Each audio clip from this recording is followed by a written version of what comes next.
আসসালামু আলাইকুম ওয়া রাহমাতুল্লাহি ওয়া বারাকাতুহু। সম্মানিত অনলাইন বন্ধুগণ, সকলকে জানাই আন্তরিক শুভেচ্ছা ও অভিনন্দন। সম্মানিত বন্ধুগণ, এখন আমি আপনাদের সামনে জানাজার নামাজে প্রথম তাকবীরে যেই সানা পড়তে হয় সেই সানা পড়ে শোনাবো ইনশাআল্লাহ। সম্মানিত বন্ধুগণ, নামাজের মধ্যে আমরা যেই সানা পড়ে থাকি ঠিক সেই সানাই জানাজার নামাজের মধ্যে পড়তে হয়।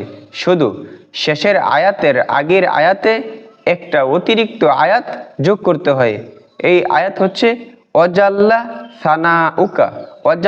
সানা উকা, এটা অতিরিক্ত করতে হয়। সম্মানিত বন্ধুগণ, আমি আপনাদেরকে সম্পূর্ণ সানা একসাথে পড়ে শোনাচ্ছি ইনশাআল্লাহ।